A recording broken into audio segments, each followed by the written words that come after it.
Buenas tardes, respetados seguidores. Nuevamente les doy la bienvenida a su podcast Desde el Hangar.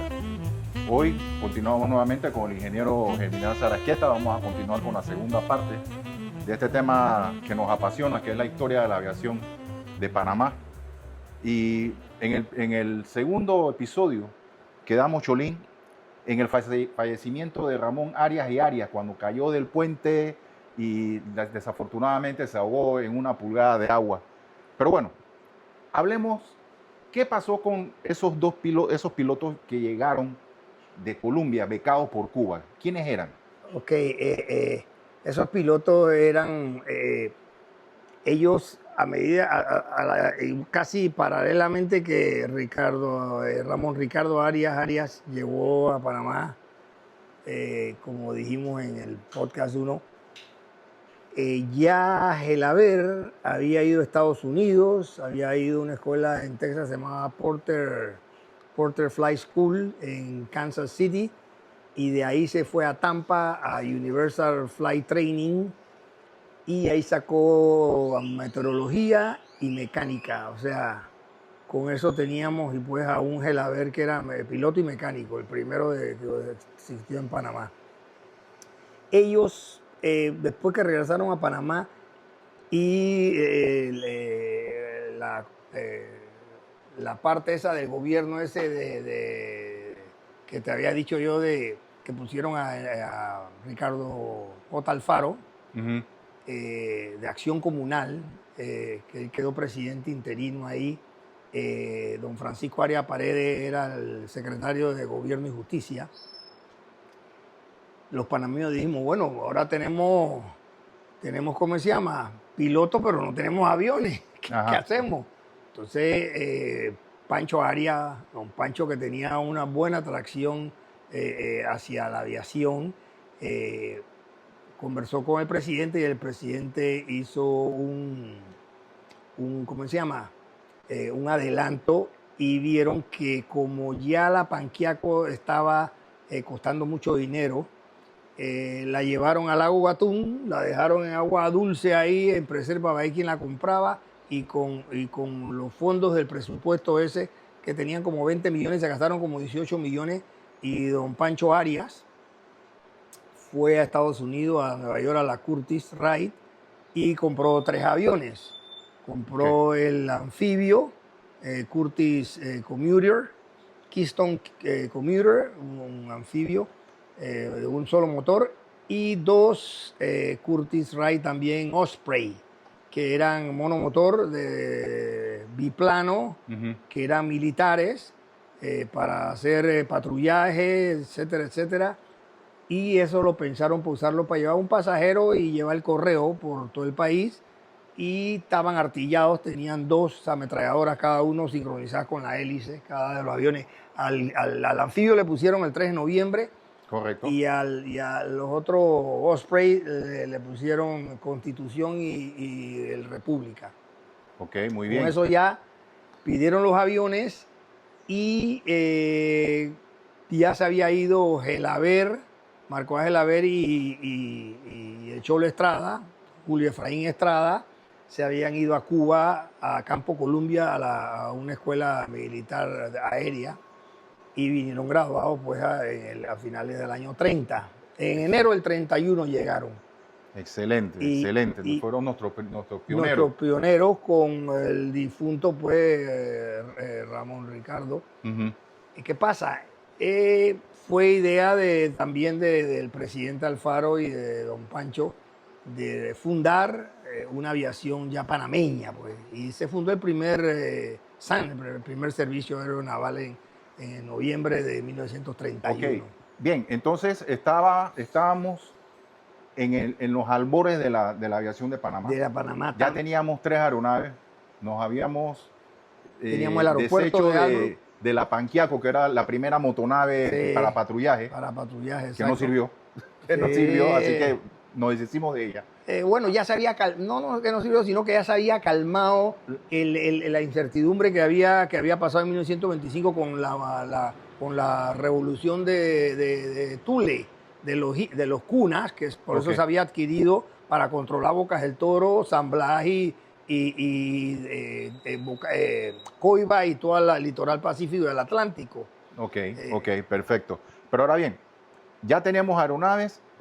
¿De quién fue la iniciativa de la construcción del aeropuerto de Paitilla? Bueno, ya teníamos el aeropuerto de Paitilla que lo hizo el presidente. ¿Te acuerdas que ahí en el podcast número 2, creo, sí, está el ingeniero, el doctor Florencio Armodio Arosemena Guillén, que ahí yo describo muy bien en ese podcast quién había sido él como presidente y le pegaron el golpe de Estado, ¿no? Él era del Partido Liberal y acusado de corrupción, etcétera.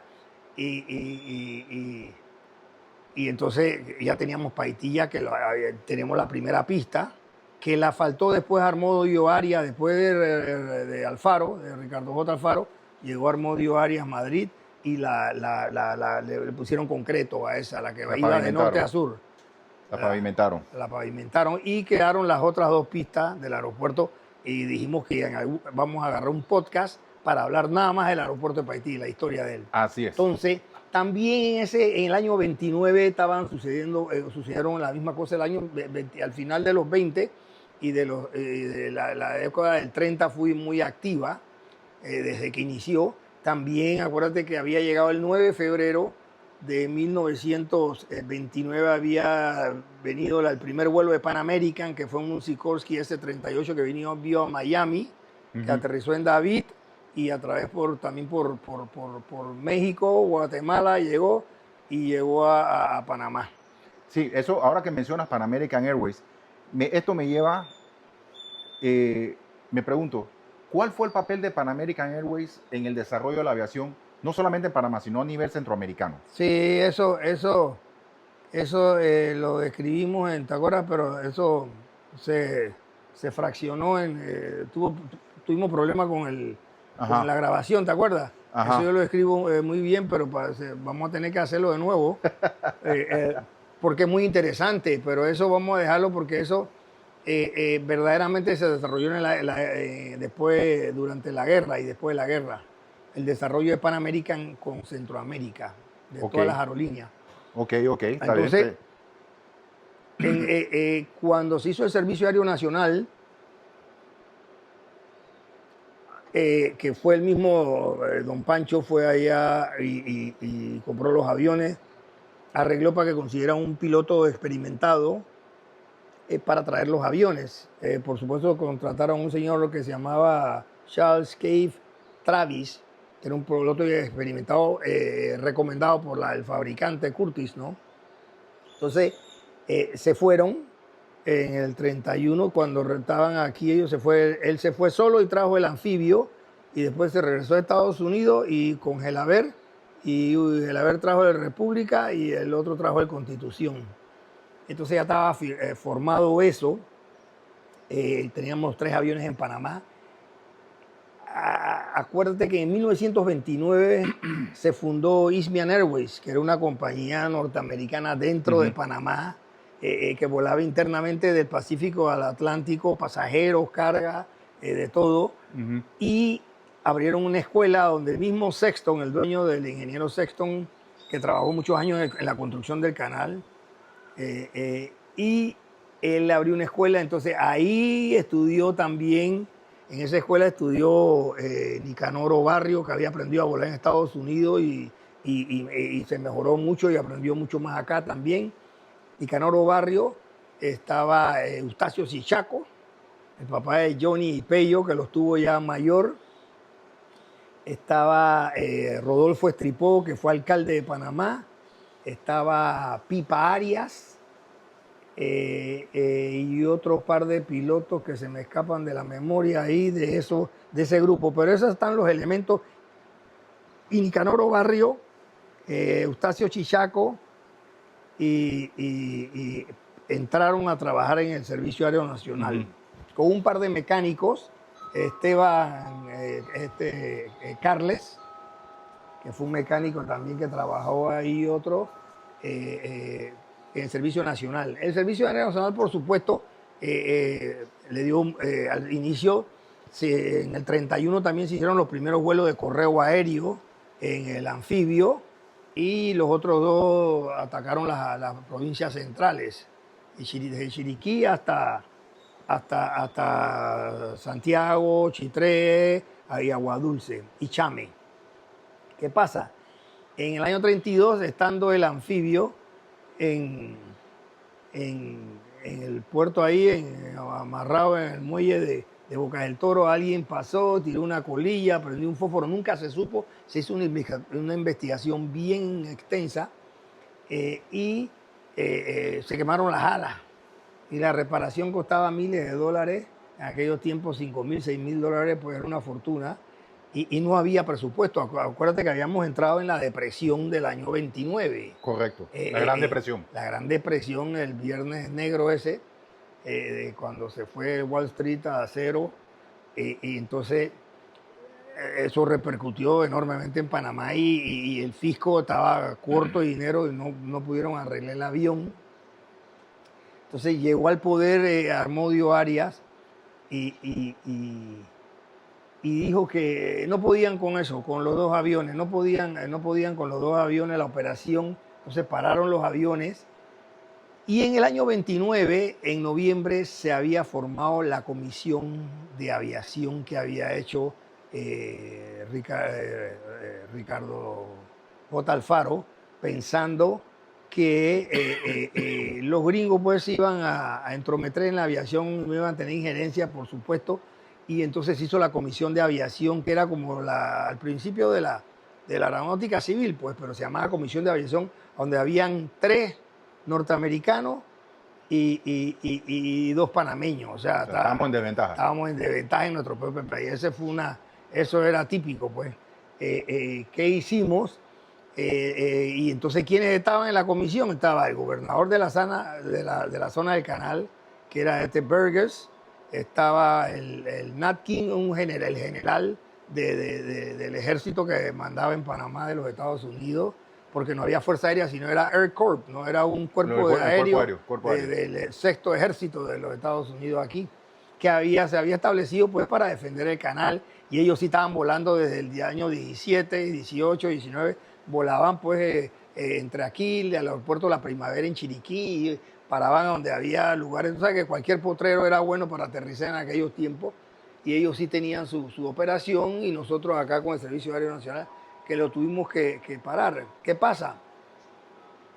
En el año 33 vino ese paro, y Enrique Malek, que era un ingeniero mecánico, trabajaba para la carretera panamericana desde Chiriquí, porque se empezó desde acá y desde allá para empatarse, para darle fuente de trabajo a todas las provincias. Y entonces él era un piloto privado que había aprendido a volar en Estados Unidos, pero no tenía licencia comercial ni de transporte. Entonces él fundó la primera aerolínea en el año 33, en plena depresión, firmó Aerovías Nacionales. Valiente. Valiente, un tipo muy, muy inteligente, y había hecho, se me había olvidado, en el 32, creo. En el 32, él había armado un avioncito que había comprado en un kit, así como los aviones de kits de hoy en día, pues sí. los que no están certificados, los llamados aviones experimentales. Él fue el primer, él es uno de los pioneros. Él verdaderamente, Jailabert está considerado como el padre de la aviación panameña, pero Enrique Malek podemos considerarlo, y es considerado el padre de la aviación comercial, porque hizo la primera línea aérea, y como él no tenía licencia, entonces contrató a Jailabert para que hiciera la parte operacional técnica, y lo mandó a Estados Unidos, y mientras iba a Estados Unidos, Malek voló de Chiriquí, tuvo problemas le hizo una hélice de una manera que se llama matahombre, fuerte, pero él como ingeniero y en compañía de un gran ebainista, se me ha ido el nombre, allá en Aguadulce, hicieron varias hélices, y a cada rato que iba volando le entraba vibración y las láminas se iban despegando, pues las gomas tampoco eran las grandes gomas. Acuérdate que las más poderosas hoy en día vinieron con la era espacial. Correcto. Entonces tenía horas de repuesto y él volaba su avión allá en Chiriquí, se iba a los llanos allá de las vueltas de la llanura de Chiriquí, volaba el avión los fines de semana, lo arrastraba con un pick-up que tenía de aquellos años y entonces lo volaba ahí y dice, bueno, ya estoy listo para ir a Panamá en este avión. Y se mandó, lo único que pudo meter era un sombrero que llevaba. Y salió de David y paró en Aguadulce. Y en Aguadulce tuvo problemas con la hélice, ya estaba el hombre ahí, se la repararon, el combustible estaba malo, acuérdate, imagínate los combustibles en el año 1930 y pico. No habían, los filtros eran malos, mucha contaminación. Sí, el mismo combustible. Y lo emparapetó y llegó a Paitilla. Él llegó en ese avioncito en Paitilla el avión lo tuvo que dejar ahí un buen rato. Ya cuando habían llegado de Gelaber y el Cholo Estrada se metió un día y lo emparapetaron ahí con Gelaber, que era mecánico, y los otra gente ahí que ya estaban mecaniqueando en esos tiempos, y él salió a volar, y se le paró y casi se mata, pero logró aterrizar. Pero ¿qué pasa? Malek mandó a Gelaber, como te dije, para hacer el inicio de Aerovías Nacionales y comprar un Huaco. Y transportando el Huaco a Panamá, tuvo un accidente en México de un tipo que se metió a la pista y se lo llevó y lo mató. Entonces tuvo problemas allá, entonces, los mexicanos, hasta que lo dejaron libre y regresó.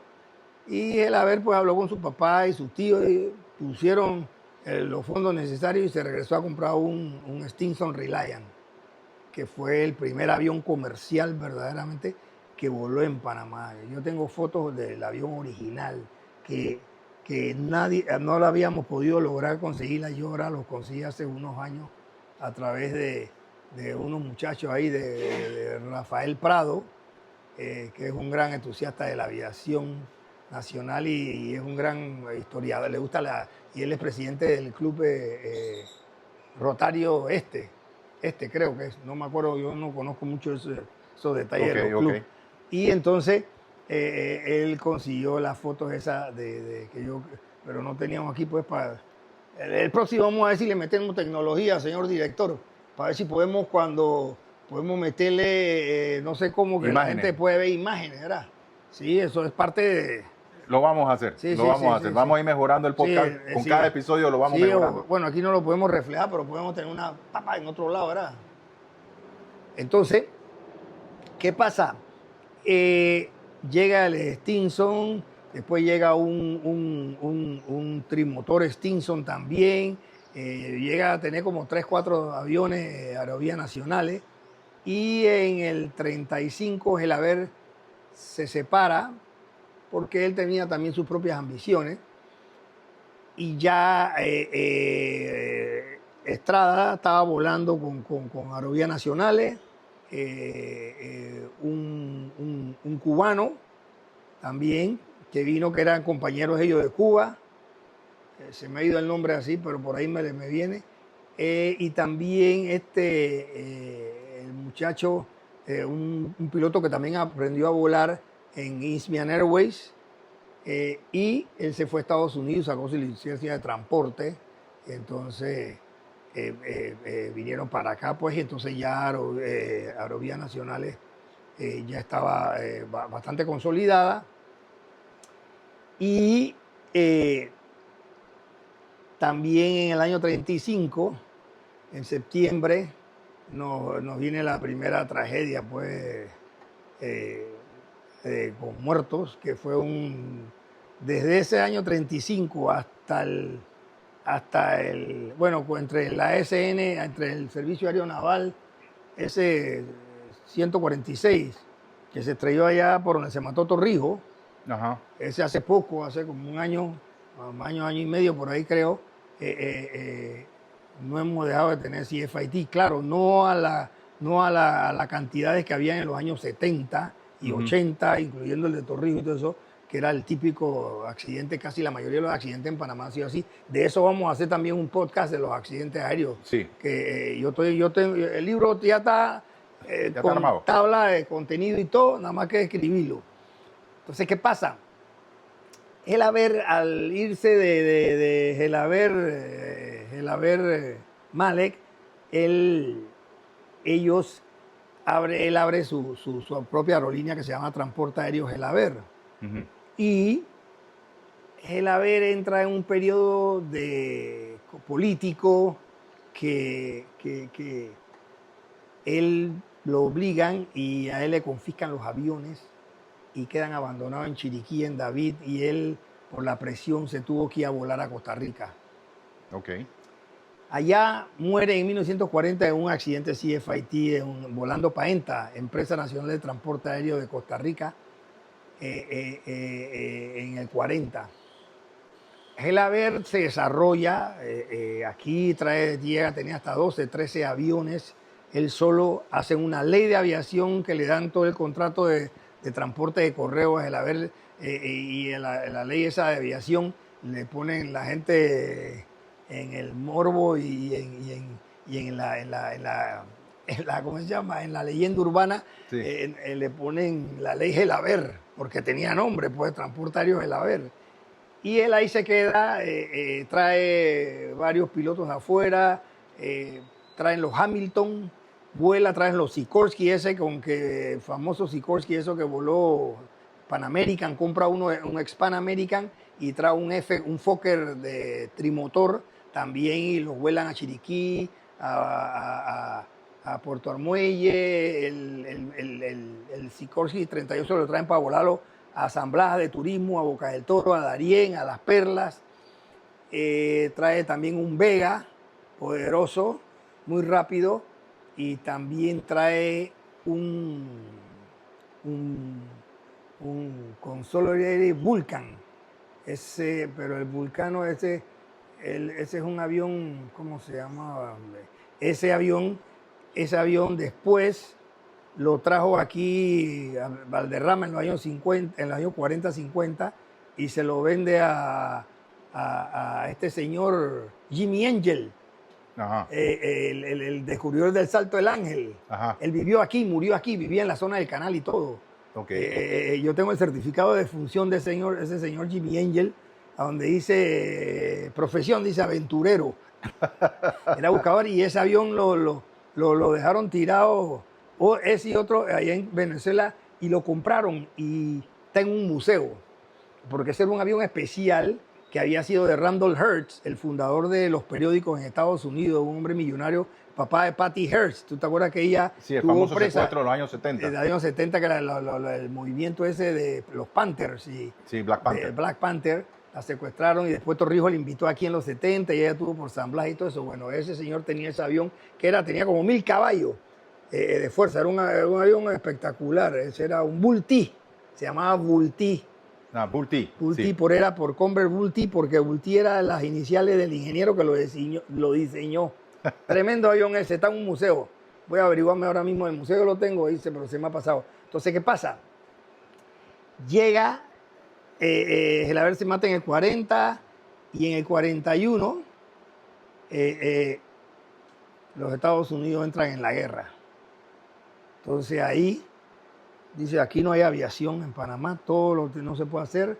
Compran todos los aviones que había en el aeropuerto de Paitilla y nos suspenden la aviación por 3 años. Nos la vuelven ¿Y es verdad que los americanos incautaron los aviones en Panamá? Sí, los pagaron, pero se quedaron con ellos y los volaron. Les cambiaron los modelos.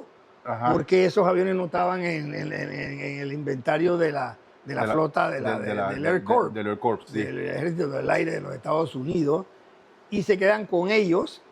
En el libro mío ese de la historia de Paitilla están los aviones ahí, los modelos y las matrículas. En esos tiempos las matrículas eran RX. RX, sí. Sí, acuérdate que los RX que era una matrícula rusa. Pero como en ese tiempo no se había fundado la OASI, no había ordenamiento de la aviación mundial. Si se ponía lo que fuera. Nosotros nos agarramos esa RX y no cambiamos sino hasta el año 52 a HP. Así es. Ese es verdaderamente el inicio de la aviación panameña. Parte de ese inicio, que es muy importante tenerlo. Te dije que en el 29 se fundó la comisión. Ajá. No.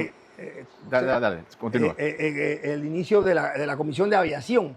En el 39, 10 años después, el gobierno panameño dice, ven acá, suficiente. Vamos a nosotros a controlar la aviación. Entonces vamos a agarrar y le dijeron a los norteamericanos, no. El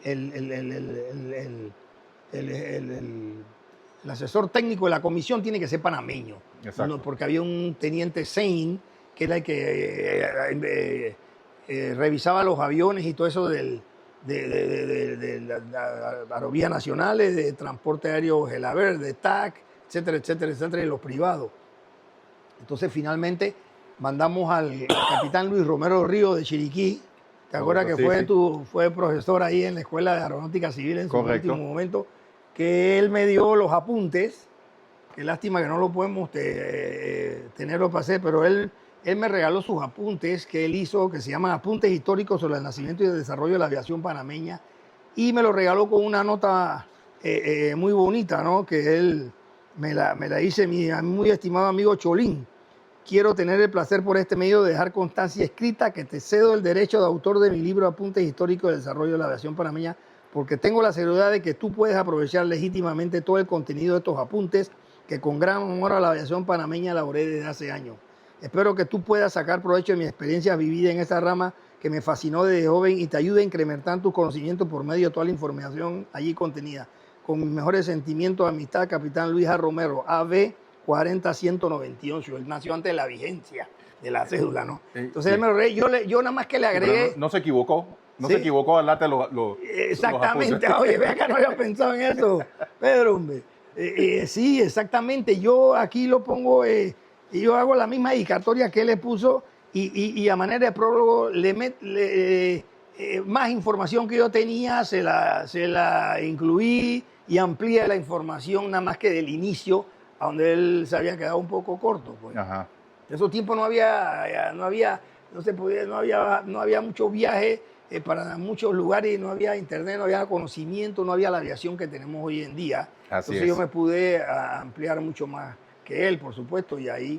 Bueno, pero dentro de eso, en la Segunda Guerra, entonces, en esa primera parte del siglo XX, sí. ¿no? Que donde los americanos, comenzando la Segunda Guerra Mundial, nos truncaron el crecimiento, nos quitaron los aviones, si bien es cierto los pagaron, pero ¿qué aporte hicieron ellos? ¿Ellos construyeron algún tipo de infraestructura a nivel nacional? Sí, como bueno, pistas, aeropuertos, ¿qué hicieron ellos? Ellos la verdad es que nos dejaron una infraestructura y en los tratados de Torrijos-Carter nos dejaron, yo no creo, mi padre me decía a mí que no había nunca en la historia de la humanidad que un país le diera a otro tanto como dejaron los Estados Unidos nosotros, no solamente con el canal, sino la calle de 2 vías de concreto de Panamá. Bueno, no había el Puente de las Américas, pero de Arraiján hasta Río Hato, con concreto hidráulico. Exacto.